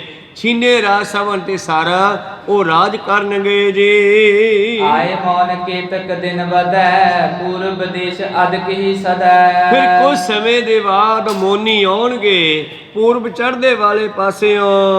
ਤੇਜ ਕਿਤਕ ਸਿੰਘਨ ਪਰਛਾਵੈ ਅਰੇ ਪੰਥ ਸੋ ਪੁਨ ਕਟ ਜਾਵੈ। ਇਸ ਤਰ੍ਹਾਂ ਕਹਿੰਦੇ ਫੇਰ ਕਹਿੰਦੇ ਸਮਾਂ ਆਵੇਗਾ ਸਿੰਘਾਂ ਦਾ ਤੇਜ ਜਿਹੜਾ ਹੈ ਇਹਨਾਂ ਤੇ ਵੱਧ ਜਾਵੇਗਾ ਮੋਨੀਆਂ ਦਾ, ਅਤੇ ਪਰਬਤ ਮੇ ਪ੍ਰਵੇਸ਼ ਹੋਇ ਜਾਏ ਲੇ ਖਾਲਸਾ ਦਰਬ ਦਬਾਏ। ਔਰ ਕਹਿੰਦੇ ਉਹਨਾਂ ਦਾ ਪੰਥ ਵਧੇਗਾ ਮੋਨੀਆਂ ਦਾ। ਕਹਿੰਦੇ ਉਹ ਵੀ ਆਪਣਾ ਮੋਨੀ ਭਾਵ ਘੋਣ ਮੋਣ ਵਾਲੇ ਬਹੁਤ ਹੋਣਗੇ। ਇਧਰੋਂ ਕਹਿੰਦੇ ਖਾਲਸੇ ਦਾ ਪ੍ਰਤਾਪ ਘਟੇਗਾ ਤੇ ਉਧਰੋਂ ਉਹਨਾਂ ਦਾ ਵੱਧ ਜਾਵੇਗਾ, ਤੇ ਖਾਲਸਾ ਜਿਹੜਾ ਹੈ ਪਹਾੜਾਂ ਵਿੱਚ ਪ੍ਰਵੇਸ਼ ਕਰੇਗਾ ਜਿਵੇਂ ਜੰਗਲਾਂ ਵਿੱਚ ਵਸਦਾ ਸੀ। ਜੇ ਅਬ ਹਮਰੇ ਸ਼ਤਰੂ ਪਹਾੜੀ ਸੈਲਣ ਤੇ ਜਰ ਦੇਹ ਉਖਾਰੀ। ਔਰ ਜਿਹੜੇ ਪਹਾੜੀਏ ਸਾਡੇ ਰਾਜੇ ਸ਼ਤਰੂ ਬਣੇ ਹੋਏ ਐ, ਸਮਾਂ ਆਵੇਗਾ ਖਾਲਸਾ ਇਹਨਾਂ ਦੀਆਂ ਜੜ੍ਹਾਂ ਪੱਟੇਗਾ। ਕਾਂਗੜੇਸ ਭੂਪਤ ਕੋ ਨੰਦ ਕਰੇ ਨਿਕਾਸਨ ਸਿੰਘ ਬਿਲੰਦ। ਕਾਂਗੜ ਦਾ ਰਾਜਾ ਉਸ ਦਾ ਪੁੱਤਰ, ਜਿਵੇਂ ਪਹਾੜੀ ਰਾਜਿਆਂ ਨਾਲ ਇਹ ਗੱਲਾਂ ਇਹਦੇ ਪਿਛਲੇ ਜਨਮ ਦੇ ਵਿੱਚ ਬਾਬੇ ਨਾਨਕ ਨੇ ਕੀਤੀਆਂ ਨੇ ਇਹਦੇ ਨਾਲ, ਤੇ ਜਿਹੜੀਆਂ ਹੁਣ 10ਵੇਂ ਪਾਤਸ਼ਾਹ ਦੁਬਾਰਾ ਇਹਨੂੰ ਸੁਣਾ ਰਹੇ ਨੇ ਬਈ ਤੇਰੇ ਨਾਲ ਇਹ ਗੱਲਾਂ ਹੋਈਆਂ ਸੀ, ਬਾਬੇ ਨੇ ਕਿਹਾ ਸੀ ਤੈਨੂੰ। ਫਿਰ ਕਹਿੰਦੇ ਕਾਂਗੜ ਦਾ ਰਾਜਾ ਜਿਹੜਾ ਉਹਦਾ ਪੁੱਤਰ ਜਿਹੜਾ ਹੋਵੇਗਾ ਉਹਨੂੰ ਸਾਡਾ ਖਾਲਸਾ ਪੰਥ ਬਾਹਰ ਕੱਢੇਗਾ, ਭਾਵ ਉਹਨੂੰ ਖਤਮ ਕਰੇਗਾ। ਸੋ ਗੰਗਾ ਵਿੱਚ ਤਿਆਗੀ ਪ੍ਰਾਨ ਸ਼ਿਵ ਕੋ ਸੇਵਕ ਦਾਨ ਮਹਾਨ। ਉਹ ਸ਼ਿਵ ਜੀ ਦਾ ਚੇਲਾ ਹੋਵੇਗਾ। ਇਹ ਸਾਰੇ ਪਹਾੜੀਏ ਦੇਵੀ ਦੇਵਤਿਆਂ ਨੂੰ ਪੂਜਣ ਵਾਲੇ ਸਨ, ਤਾਈਓ ਗੁਰੂ ਸਾਹਿਬ ਦੀ ਗੱਲ ਨਹੀਂ ਮੰਨੀ ਇਹਨਾਂ ਨੇ। ਜੇ ਮੰਨ ਲੈਂਦੇ ਸਿੰਘ ਸੱਜ ਜਾਂਦੇ ਤੇ ਫਿਰ ਇਹਨਾਂ ਦੀਆਂ ਕੁੱਲਾਂ ਅੱਗੇ ਚੱਲਣੀਆਂ ਸਨ, ਪਰ ਗੁਰੂ ਸਾਹਿਬ ਨੂੰ ਇਹਨਾਂ ਨੇ ਜਵਾਬ ਦੇ ਦਿੱਤਾ। ਕਹਿੰਦੇ ਜੀ ਅਸੀਂ ਤਾਂ ਇਹ ਜਿਹੜੀ ਹੈ ਸਾਡੀ ਬੋਦੀ ਧੋਤੀ ਟਿੱਕਾ ਜਨੇਊ ਆਦਿ ਇਹ ਨਹੀਂ ਲਾ ਸਕਦੇ, ਉਹ ਸਾਨੂੰ ਅੰਮ੍ਰਿਤ ਛਕਾਉਣਾ ਤੇ ਕੱਲਿਆਂ ਨੂੰ ਛਕਾ ਦਿਓ। ਕਹਿੰਦੇ ਫਿਰ ਆਏ ਨਹੀਂ ਮਿਲਦਾ। ਕੋ ਸਤਨਾਮ। ਤੋ ਪਾਤਸ਼ਾਹ ਜੀ ਕਹਿਣ ਲੱਗੇ ਫਿਰ ਉਸ ਦਾ ਜਿਹੜਾ ਹੈ ਗੰਗਾ ਦੇ ਵਿੱਚ ਖਾਤਮਾ ਹੋ ਗਿਆ ਜੀ। ਹੁਣ ਸਿੰਘਨ ਮੈਂ ਸੋ ਜਨਮੇ ਹੈ ਕਾਸ਼ੀ ਰਾਜ ਕਰੇ ਬਿਦਤੇ ਹੈ। ਔਰ ਫੇਰ ਕਹਿੰਦੇ ਉਹ ਸਿੰਘਾਂ ਦੇ ਘਰੇ ਆ ਕੇ ਜਨਮ ਲੈਣਗੇ ਔਰ ਕਾਸ਼ੀ ਦੇ ਵਿੱਚ ਰਾਜ ਕਰਕੇ ਪ੍ਰਗਟ ਹੋਣਗੇ। ਕਹਿ ਕਵ ਸਰੋਤਾ ਸੁਨੋ ਅਸ਼ੇਖਾ ਮਰਿਓ ਗੰਗ ਪਰ ਹਮੂ ਪਰੀਖਾ। ਔਰ ਕਵੀ ਕਹਿਣ ਲੱਗਿਆ, ਸੰਤੋਖ ਸਿੰਘ ਕਵੀ, ਇਹ ਜਿਹੜੀਆਂ ਭਵਿੱਖ ਦੀਆਂ ਗੱਲਾਂ ਸੀਗੀਆਂ, ਕਵੀ ਸੰਤੋਖ ਸਿੰਘ ਕਹਿਣ ਲੱਗਿਆ, ਕਿਉਂਕਿ ਗੁਰੂ ਸਾਹਿਬ ਨੇ ਆਉਣ ਵਾਲੇ ਸਮੇਂ ਦੀ ਗੱਲ ਕਹੀ ਹੈ, ਤੇ ਕਵੀ ਸੰਤੋਖ ਸਿੰਘ ਨੇ ਕਹਿੰਦੇ ਇਹ ਚੀਜ਼ ਵੇਖੀ ਹੈ। ਉਹ ਜਿਸ ਰਾਜੇ ਦੀ ਗੱਲ ਕਰਦੇ ਆ, ਕਾਂਗੜ ਵਾਲੇ ਰਾਜੇ ਦੇ ਪੁੱਤਰ ਦੀ ਗੱਲ ਕਰਦੇ ਆ, ਕਹਿੰਦੇ ਉਹ ਗੰਗਾ 'ਚ ਹੀ ਜਾ ਕੇ ਮਰਿਆ ਸੀ। ਦੋਹਰਾ ਨਾਮ ਤਾਹੇ ਅਨਿਰੁੱਧ ਸਸੀ ਅਬ ਤਿਆਗੀ ਤਿਨ ਦੇਹ। ਕਹਿਣ ਲੱਗੀ ਉਸ ਦਾ ਨਾਮ ਸੀ ਅਨਿਰੁੱਧ ਚੰਦ, ਸਸੀ ਹੁੰਦਾ ਚੰਦ, ਅਨਿਰੁੱਧ ਚੰਦ ਉਹਦਾ ਨਾਮ ਸੀਗਾ, ਜਿਸ ਨੇ ਕਾਸ਼ੀ ਦੇ ਵਿੱਚ ਸਰੀਰ ਛੱਡਿਆ। ਕੋਹੇ ਭਵਿੱਖਤ ਮੈਂ ਜਨਮ ਕਾਸ਼ੀ ਜੇ ਕਰ ਲੇ। ਕਹਿਣ ਲੱਗੇ ਉਸ ਦਾ ਅੱਗੇ ਜਨਮ ਹੋਵੇਗਾ ਤੇ ਕਾਸ਼ੀ ਦਾ ਰਾਜਾ ਬਣੇਗਾ। ਦੋਹਰਾ ਰਾਜ ਕਰੇਗਾ ਖਾਲਸਾ ਰਹੇ ਮਵਾਸਨਾ ਕੋਈ। ਜਿਹੜਾ ਦੋਹਰਾ ਆਪਾਂ ਪੜ੍ਹਦੇ ਹਾਂ, ਰਾਜ ਕਰੇਗਾ ਖਾਲਸਾ ਆਕੀ ਰਹੇ ਨਾ ਕੋਏ, ਖੁਆਰ ਹੋਏ ਸਾ ਮਿਲਾਂਗੇ ਬਚੇ ਸ਼ਰਨ ਜੋ ਹੋਏ। ਉਸੇ ਨੂੰ ਹੀ ਉਲਟਾ ਕੇ ਭਾਈ ਸਾਹਿਬ ਨੇ ਲਿਖਿਆ ਹੈ ਕਿ ਖਾਲਸਾ ਰਾਜ ਕਰੇਗਾ, ਰਹਿ ਮਵਾਸ ਨਾ ਕੋਏ, ਮਵਾਸੀ ਹੁੰਦੇ ਆ ਆਕੀ, ਕਹਿੰਦੇ ਕੋਈ ਨਹੀਂ ਬਚੇਗਾ। ਫਿਰ ਕਰੇ ਨੌਕਰੀ ਮੋਹਿ ਜੋ ਜੀਵਾ ਪਾਵੇ ਸੋਏ। ਔਰ ਜਿਹੜਾ ਮੇਰੀ ਨੌਕਰੀ ਕਰੇਗਾ, ਖਾਲਸੇ ਦੀ ਨੌਕਰੀ ਕਰੇਗਾ, ਉਸ ਨੂੰ ਜੀਵਨ ਨਿਰਵਾਹ ਲਈ ਸਭ ਕੁਝ ਮਿਲੇਗਾ। ਹੁਣ ਜਿਹੜੇ ਅਸੀਂ ਸਾਰੇ ਖਾਲਸੇ ਦੀ ਗੁਰੂ ਦੀ ਨੌਕਰੀ ਹੀ ਕਰ ਰਹੇ ਆ ਨਾ, ਕੋਈ ਸਤਨਾਮ। ਤੋ ਜਿਹੜੇ ਖਾਲਸੇ ਦੀ ਨੌਕਰੀ ਕਰਨਗੇ ਉਹਨਾਂ ਨੂੰ ਖਾਲਸਾ ਜੀਵਨ ਜਿਉਣ ਜੋਗਾ ਨਿਰਵਾਹ ਜ਼ਰੂਰ ਦੇਵੇਗਾ। ਤੁਰਕ ਡੋਗਰੇ ਗਿਲਜੇ ਬ੍ਰਿੰਦ ਸਭ ਚਾਕਰ ਹੋਏ ਪੰਥ ਬਿਲੰਦ। ਆਉਣ ਵਾਲੇ ਸਮੇਂ ਵਿੱਚ ਫਿਰ ਇਹ ਤੁਰਕ ਹੋਏ, ਡੋਗਰੇ ਹੋਏ, ਗਿਲਜੇ ਹੋਏ, ਇਹ ਸਾਰੇ ਖਾਲਸੇ ਪੰਥ ਦੇ ਨੌਕਰ ਹੋਣਗੇ। ਜਿਹੜੇ ਅੱਜ ਆਪਣੇ ਆਪ ਨੂੰ ਰਾਜੇ ਕਹਾਉਂਦੇ ਆ, 10ਵੇਂ ਪਾਤਸ਼ਾਹ ਜੀ ਕਹਿ ਰਹੇ ਨੇ, ਇਹ ਖਾਲਸੇ ਪੰਥ ਦੇ ਨੌਕਰ ਹੋਣਗੇ ਆਉਣ ਵਾਲੇ ਸਮੇਂ 'ਚ। ਤੇ ਇਹ ਜਿਹੜੇ ਡੋਗਰੇ ਹਨ ਜਾਂ ਗਿਲਜੇ ਜਾਂ ਇਹ ਮਹਾਂਜੀਤ ਸਿੰਘ ਦੇ ਰਾਜ ਦੇ ਵਿੱਚ ਵੀ ਉਹਨਾਂ ਦੇ ਨੌਕਰ ਰਹੇ ਆ। ਕੋ ਸਤਨਾਮ। ਖਾਲਸਾ ਰਾਜ ਦੇ ਵਿੱਚ ਕਹਿੰਦੇ ਇਹ ਖਾਲਸੇ ਦੇ ਨੌਕਰ ਬਣ ਕੇ ਰਹਿਣਗੇ ਸਾਰੇ। ਜਾਬਕ ਨਗਰ ਭੂਪ ਹੈ ਭਲੇ, ਰਾਜ ਕरेंगे ਸਿੰਘਨ ਮਿਲੇ। ਜੰਬਕ ਭਾਵ ਜੰਮੂ ਨਗਰ ਦੇ ਰਾਜੇ ਚੰਗੇ ਹੋ ਜਾਣਗੇ, ਸਿੰਘਾਂ ਨਾਲ ਮਿਲ ਜਾਣਗੇ, ਉਹ ਰਾਜ ਭੋਗਣਗੇ। ਜੰਮੂ ਵਾਲੇ ਰਾਜੇ ਭਾਵ ਜਿਹੜੇ ਖਾਲਸੇ ਦਾ ਸਤਿਕਾਰ ਕਰਨਗੇ ਉਹ ਬਚ ਜਾਣਗੇ। ਖੁਆਰ ਹੋਏ ਸਭ ਮਿਲਣਗੇ, ਅਖੀਰ ਸਾਰਿਆਂ ਨੂੰ ਖਾਲਸੇ ਨਾਲ ਰਲਣਾ ਪੈਣਾ, ਪਰ ਮਿਲਣਗੇ ਖੁਆਰ ਹੋ ਕੇ ਸਾਰੇ। ਤੇ ਜਿਹੜੇ ਖਾਲਸੇ ਸਤਿਕਾਰ ਕਰਨਗੇ ਜੰਮੂ ਵਾਲੇ ਰਾਜੇ ਆਦਿ, ਇਹਨਾਂ ਦਾ ਰਾਜ ਚੱਲਦਾ ਰਹੇਗਾ। 3000 ਕੋਸ ਕੇ ਅੰਦਰ, ਫਿਰੇ ਖਾਲਸਾ ਪਾਵੇ ਦੁੰਦਰ।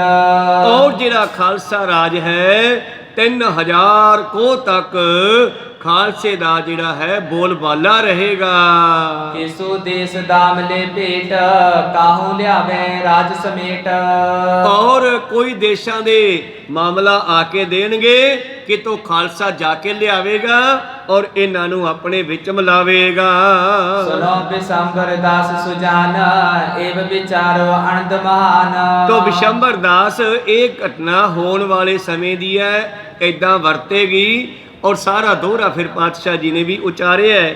ਔਰ ਇਹ ਬਚਨ ਤੁਸੀਂ ਬਾਬੇ ਨਾਨਕ ਜੀ ਦਾ ਕਰਨੀਨਾਮਾ ਪੜ੍ਹ ਲਓ, ਉਹਦੇ ਵਿੱਚ ਵੀ ਹੈ। ਕਰਨੀਨਾਮੇ ਦੇ ਵਿੱਚ ਬਾਬੇ ਨਾਨਕ ਨੇ ਇੱਕ ਰਾਜੇ ਨਾਲ ਗੱਲਬਾਤ ਕਰਦਿਆਂ ਕਿਹਾ ਸੀਗਾ, ਇਹ ਰੁਕਨਦੀਨ ਦੇ ਨਾਲ ਗੱਲਬਾਤ ਹੋਈ ਸੀ। ਇਸੇ ਤਰ੍ਹਾਂ ਹੀ ਗੁਰੂ ਪਿਆਰਿਓ ਕਾਰੂ ਦੇ ਨਾਲ ਵੀ ਗੱਲ ਹੋਈ ਸੀਗੀ। ਹੋਤਾ ਨਾ ਰਾਖੇ ਅਕੇਲਾ ਨਾ ਖਾਏ, ਦੇਵੈ ਦਿਲਾਵੈ ਰਜਾਵੈ ਖੁਦਾਏ।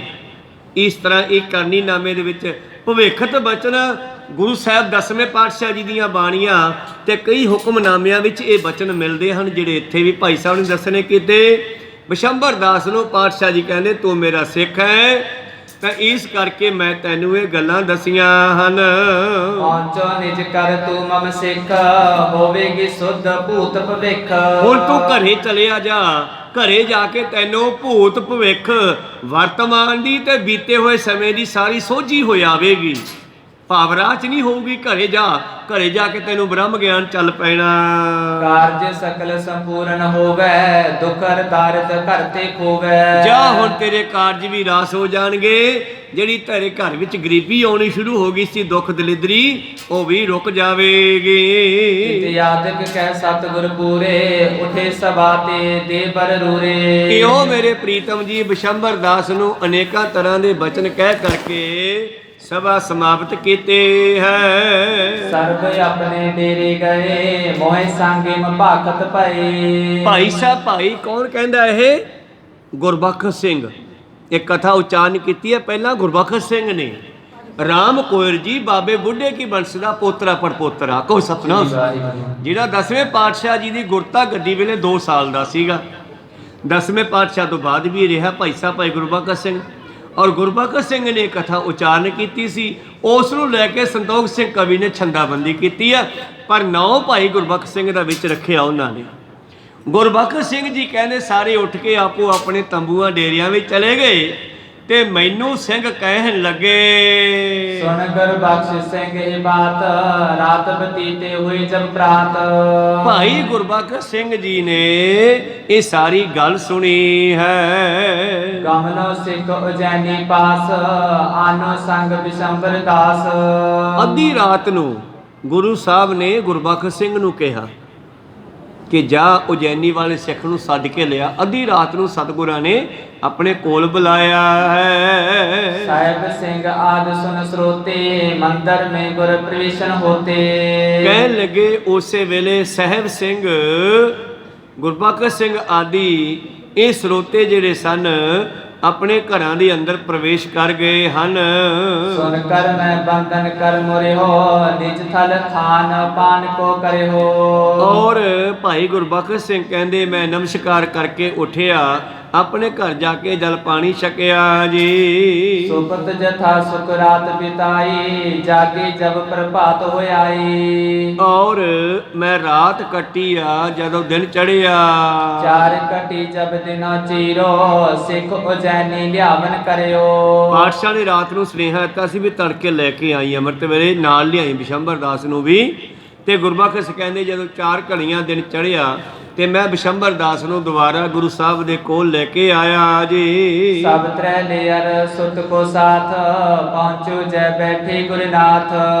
ਔਰ ਸਤਿਗੁਰਾਂ ਦੇ ਕੋਲ ਉੱਥੇ ਬਿਸ਼ੰਬਰ ਦਾਸ ਪਹੁੰਚ ਗਿਆ ਜਿੱਥੇ ਸਾਰੀਆਂ ਇਸਤਰੀਆਂ ਆਪਣੇ ਪੁੱਤਰ ਵੀ ਨੇ ਨਾਲ ਹਨ ਔਰ ਇਹ ਸਾਰੇ ਗੁਰੂ ਸਾਹਿਬ ਜੀ ਦੇ ਕੋਲ ਬੈਠੇ ਹਨ।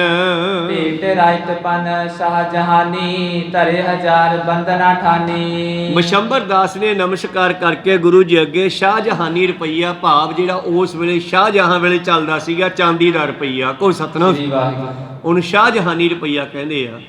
ਸ਼ਾਹਜਹਾਨ ਦੇ ਵੇਲੇ ਦਾ ਚੱਲਣ ਵਾਲਾ ਰੁਪਈਆ ਚਾਂਦੀ ਦਾ 1000 ਰੁਪਈਆ ਲਿਆ ਕੇ ਬਿਸ਼ੰਬਰ ਦਾਸ ਨੇ ਤੜਕੇ ਮੱਥਾ ਟੇਕਿਆ ਪਾਤਸ਼ਾਹ ਨੂੰ। ਸੁਤ ਜੁਤ ਲੈ ਗੁਰ ਖੁਸ਼ੀ ਕਨੇਰੀ ਰੁਖ ਸ਼ਦ ਹੋਣ ਲੱਗਿਓ ਤਿਸ ਬੇਰੀ। ਔਰ ਆਪਣੇ ਪੁੱਤਰ ਨੂੰ ਵੀ ਦੁਬਾਰਾ ਚਰਨੀ ਪਾਇਆ ਤੇ ਗੁਰੂ ਸਾਹਿਬ ਨੇ ਪਿਆਰ ਦਿੱਤਾ ਸਤਿਕਾਰ ਦਿੱਤਾ ਦੁਬਾਰਾ ਇਹਨਾਂ ਨੂੰ ਆਪਣੇ ਚਰਨੀ ਵੀ ਲਾ ਲਿਆ ਔਰ ਫਿਰ ਬਿਸ਼ੰਬਰ ਦਾਸ ਨੇ ਜਾਣ ਦੀ ਆਗਿਆ ਮੰਗੀ ਹੈ। ਜਿਸ ਕੀ ਜੋਤੀ ਅੰਤਰ ਗਹੀ ਗੁਰ ਮਹਿਲਾ ਕੇ ਦਰਸਤ ਪਈ।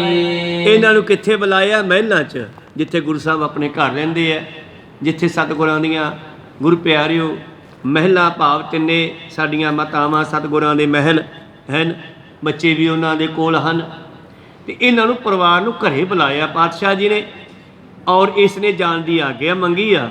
ਬਿਸ਼ੰਬਰ ਦਾਸ ਦੇ ਘਰ ਵਾਲੀ ਵੀ ਨਾਲ ਆਈ ਸੀਗੀ। ਇਹ ਅੰਦਰ ਮਾਤਾਵਾਂ ਨੂੰ ਮਿਲਣ ਲਈ ਚਲੇ ਗਏ ਹਨ। ਦਰਬ ਪਾਇਨ ਤਰ ਕਰ ਆਗੀ ਸ਼ਰਦਾ ਜੁਤ ਪਦ ਪੰਕਜ ਲਾਗੀ। ਇਹਨਾਂ ਨੇ ਆਪਣੇ ਹੱਥੋਂ ਭੇਟਾ ਮੱਥਾ ਟੇਕਿਆ ਮਾਤਾਵਾਂ ਦੇ ਕੋਲ ਜਿਵੇਂ ਮਾਤਾ ਗੁਜਰੀ ਜੀ ਜਾਂ ਦੂਸਰੀਆਂ ਤਿੰਨੇ ਮਾਤਾਵਾਂ ਉਹਨਾਂ ਨੂੰ ਮੱਥਾ ਟੇਕਿਆ ਚਰਨੀ ਦੇ ਵਿੱਚ। ਚਲਨ ਸਮੇਂ ਸਤਿਗੁਰ ਡਿਗਿਆਈ ਨਾਮ ਮਦਨਵੰਤੀ ਹਰਿ ਖਾਈ। ਔਰ ਉਹਨਾਂ ਨੂੰ ਮਿਲ ਕੇ ਸਤਿਕਾਰ ਸਹਿਤ ਪਿਆਰ ਨਾਲ ਆਗਿਆ ਲੈ ਕੇ ਗੁਰੂ ਸਾਹਿਬ ਕੋਲ ਆ ਗਈ। ਇਸ ਦਾ ਨਾਮ ਹੈ ਮਦਨਵੰਤੀ ਔਰ ਇਹਨੇ ਆ ਕੇ ਫਿਰ ਚੱਲਣ ਵੇਲੇ ਆਗਿਆ ਮੰਗੀ ਹੈ। ਚਰਨ ਕਮਲ ਪਰ ਨਿਜ ਸਿਰ ਤਰਿਓ ਆਸ਼ਰਣ ਕੋ ਜਲ ਉਪਰ ਪਰਿਓ। ਔਰ ਇਹਦੀਆਂ ਅੱਖਾਂ 'ਚੋਂ ਪਾਣੀ ਵਗ ਰਿਹਾ ਹੈ। ਜਿਸ ਵੇਲੇ ਇਸ ਨੇ ਮੱਥਾ ਟੇਕਿਆ ਪਾਤਸ਼ਾਹ ਦੇ ਚਰਨਾਂ ਤੇ ਇਹਦੀਆਂ ਅੱਖਾਂ ਦੇ ਕੁਝ ਜਲ ਦੇ ਟਿੱਕੇ ਸਤਿਗੁਰਾਂ ਦੇ ਚਰਨਾਂ ਤੇ ਡਿੱਗ ਪਏ। ਸਤਿਗੁਰ ਰਹੇ ਬਿਠਾਏ ਬਛੇਰੇ ਤੋਂ ਤਰਿਓ ਸਿਰ ਹੋਏ ਅਗੇਰੇ। ਸਤਿਗੁਰਾਂ ਨੇ ਉਹਨੂੰ ਰੋਕਿਆ ਵੀ ਤੂੰ ਰੁਕ ਜਾ ਇੱਥੇ ਮੱਥਾ ਟੇਕ ਲੈ ਪਰ ਇਹ ਅੱਗੇ ਹੋ ਕੇ ਮੱਥਾ ਟੇਕਦੀ ਹੈ। ਪਗ ਪਰ ਅਸ਼ਰ ਪਿਕ ਹਸ ਕਹਿਓ ਕਿਉਂ ਤੋ ਚਿਤ ਚਿੰਤਾ ਮੈਂ ਬਹਿਓ। ਜਦੋਂ ਪਾਤਸ਼ਾਹ ਜੀ ਦੇ ਚਰਨਾਂ ਤੇ ਕੁਝ ਪਾਣੀ ਦੀਆਂ ਅੱਖਾਂ ਦੇ ਪਾਣੀ ਦੀਆਂ ਬੂੰਦਾਂ ਡਿੱਗੀਆਂ ਤੇ ਪਾਤਸ਼ਾਹ ਕਹਿੰਦੇ ਬਈ ਤੂੰ ਇੰਨੀ ਕਿਉਂ ਚਿੰਤਾ ਕੀਤੀ ਆ। ਗੁਰ ਕਰ ਦੇਤ ਲੇਤ ਨਹਿ ਜੂਵੈ ਤੋ ਸੁਤ ਦਾਸ ਹਮਾਰੋ ਹੋਵੈ। ਕਾਰਨ ਕੀ ਸੀਗਾ ਵੀ ਮੇਰਾ ਪੁੱਤਰ ਬੇਮੁਖ ਹੋ ਗਿਆ ਗੁਰੂ ਤੋਂ ਤੇ ਮੇਰੇ ਪ੍ਰੀਤਮ ਜੀ ਕਹਿੰਦੇ ਗੁਰੂ ਘਰ ਹਮੇਸ਼ਾ ਦਿੰਦਾ ਹੀ ਹੈ ਲੈ ਕੇ ਵਾਪਸ ਨਹੀਂ ਲੈਂਦਾ ਕਦੇ ਵੀ। ਕਹੋ ਸਤਨਾਮ। ਤੈਨੂੰ ਇਹ ਫਿਕਰ ਹੈ ਨਾ ਕਿ ਮੇਰੇ ਪੁੱਤਰ ਨੂੰ ਦੁਬਾਰਾ ਚਰਨੀ ਲਾਇਆ ਕਿ ਨਹੀਂ ਲਾਇਆ। ਇਹ ਗੁਰੂ ਘਰ ਜਿਹੜਾ ਹਮੇਸ਼ਾ ਦਿੰਦਾ ਹੀ ਰਹਿੰਦਾ ਹੈ। ਤੇਰਾ ਪੁੱਤਰ ਵੀ ਸਾਡਾ ਦਾਸ ਹੋਵੇਗਾ। ਅਪਰ ਜਨਮ ਮੈਂ ਇਮ ਬਨ ਜਾਏ ਅਬ ਦੀਨੋ ਤੋਹੇ ਨਿਸ਼ਚੇ ਪਾਏ। ਕੋਈ ਗੱਲ ਨਹੀਂ ਅਗਲੇ ਜਾਮਿਆਂ ਵਿੱਚ ਅਗਲੀਆਂ ਕੁੱਲਾਂ ਵਿੱਚ ਵੀ ਤੁਸੀਂ ਮੇਰੇ ਸਿੱਖ ਬਣਦੇ ਰਹੋਗੇ। ਸਾਬਤ ਹੋਵਾ ਭਲੀ ਪਛਾਨ ਗੁਰਖ ਜਾਣੇ ਕੇ ਤੂੰ ਜਾਣ। ਔਰ ਹੁਣ ਤੇਰਾ ਪੁੱਤਰ ਸਿੱਖੀ ਵੀ ਸਾਬਤ ਹੋ ਗਿਆ ਹੈ। ਇਹ ਜਾਂ ਪਰਮਾਤਮਾ ਜਾਣਦਾ ਇੱਥੇ ਗੋਰਖ ਦਾ ਮਤਲਬ ਦੁਨੀਆ ਨੂੰ ਰੱਖਣ ਵਾਲਾ ਪਰਮੇਸ਼ਰ ਜਾਂ ਪਰਮਾਤਮਾ ਜਾਣਦਾ ਤੇ ਜਾਂ ਤੂੰ ਇਸ ਗੱਲ ਨੂੰ ਜਾਣੇਗੀ। ਸੁਣਤ ਮਦਨਵੰਤੀ ਤਬ ਕਹਿਓ ਮੋਹ ਨਾ ਹੋਏ ਇਹੀ ਮੈਂ ਚਾਹਿਓ। ਕਹਿਣ ਲੱਗੀ ਜੀ ਮੇਰਾ ਮੋਹ ਖਤਮ ਕਰ ਦਿਓ ਮੇਰਾ ਤਾਂ ਪੁੱਤਰ ਦਾ ਮੋਹ ਹੀ ਖਤਮ ਕਰ ਦਿਓ ਸੰਸਾਰ ਦਾ ਮੋਹ ਖਤਮ ਕਰ ਦਿਓ ਮੈਂ ਹੋਰ ਕੁਛ ਨਹੀਂ ਮੰਗਦੀ। ਗੁਰ ਕਹੇ ਹੁਸਨਾ ਕੁਦਾਰੀ ਤੂੰ ਗੁਰ ਬਖਸ਼ ਸਿੰਘ ਦੀ ਨਾਰੀ। ਤੂੰ ਭਾਈ ਬਹੁਤ ਸਿਆਣੀ ਇਸਤਰੀ ਹੈ। ਉਨ ਪਛਤਾਵਤ ਸੁਤ ਕੋ ਰਹੈ ਅਗਲੇ ਜਨਮ ਵਿਖੇ ਨ ਲਹੈ। ਤੂੰ ਗੁਰਬਖਸ਼ ਸਿੰਘ ਦੀ ਇਸਤਰੀ ਬਣੇਗੀ ਅਗਲੇ ਜਨਮ ਦੇ ਵਿੱਚ। ਅਗਲੇ ਜਨਮ ਦੇ ਵਿੱਚ ਜਾ ਕੇ ਕਹਿੰਦੇ ਤੇਰਾ ਅਗਲਾ ਜਨਮ ਹੋਵੇਗਾ ਫਿਰ ਗੁਰਬਖਸ਼ ਸਿੰਘ ਦੇ ਘਰ ਵਾਲੀ ਬਣ ਕੇ ਆਵੇਗੀ ਤੇ ਫਿਰ ਇੱਕ ਪੁੱਤਰ ਨੂੰ ਤੂੰ ਪਛਤਾਉਂਦੀ ਰਹੇਗੀ ਕਿ ਮੇਰੇ ਪੁੱਤਰ ਕਿਉਂ ਨਹੀਂ ਹੋਇਆ। ਜਾਮਾ ਜਾਨੋ ਤ੍ਰਿਮਤ ਕੀਰਾ ਅਹੇ ਸੁਭਾਵ ਪੁਰਖ ਕੋ ਤੇਰਾ। ਤੇਰਾ ਜਾਮਾ ਤਾਂ ਇਸਤਰੀਆਂ ਵਾਲਾ ਪਰ ਸੁਭਾਅ ਤੇਰਾ ਮਨੁੱਖਾਂ ਵਾਲਾ ਹੀ ਹੈ। ਸੁਣਤ ਮਦਨਵੰਤੀ ਹਰਖਾਨੀ ਸਮਝ ਵਾਰਤਾ ਮੁਖ ਮੁਸਕਾਨੀ। ਤੇ ਸਤਿਗੁਰਾਂ ਦੀ ਇਹ ਗੱਲ ਸੁਣ ਕੇ ਉਸ ਬੀਬੀ ਨੇ ਗੱਲ ਸਮਝੀ ਹੈ ਤੇ ਕੁਝ ਮੁਸ਼ਕਰਾ ਪਈ ਜੀ। ਉਤੀ ਮੋਦਨੀ ਦੂਸਰ ਦਾਰਾ ਪਹੁੰਚ ਨਿਕਟ ਪਗ ਪਰ ਸਿਰ ਧਾਰਾ। ਖੈਰ ਸਮਾਂ ਅੱਗੇ ਜਾ ਰਿਹਾ ਹੈ, ਵਿਚਾਰ ਲੰਬੀ ਆ, ਕੱਲ ਨੂੰ ਆਰੰਭ ਕਰਕੇ ਸਰਵਣ ਕਰ ਲਾਂਗੇ। ਇੱਥੇ ਰੋਕਣ ਦੀ ਆਗਿਆ ਬਖਸ਼ੋ। ਬੋਲਦਿਆਂ ਨੇ ਕਾ ਅੱਖਰ ਬਾਅਦ ਘਾਟ ਹੋ ਜਾਂਦੇ। ਸਿੱਖ ਸੰਗਤਾਂ ਦੇ ਸਤਿਗੁਰੂ ਬਖਸ਼ਣ ਜੋਗ ਹੈ, ਬਖਸ਼ ਲੈਣਾ ਜੀ। ਸਮਾਪਤੀ ਕਰੀਏ। ਹੇ ਅਚੁੱਤ ਹੇ ਪਾਰ ਬ੍ਰਹਮ ਅਬਿਨਾਸੀ ਸੀ ਅਗਨਾਸ ਹੇ ਪੂਰਨ ਹੇ ਸਰਬ ਦੁਖ ਮੈਂ ਭੰਜਨ ਗੁਣਤਾਸ। ਹੇ ਸੰਗੀ ਹੇ ਨਿਰੰਕਾਰ ਹੇ ਨਿਰਗੁਣ ਨਿਰਗੁਣ ਸਭ ਟੇਕ ਹੇ ਗੋਬਿੰਦ ਹੇ ਗੁਣ ਨਿਧਾਨ ਜਾਕੇ ਸਦਾ ਬਵੇਕ।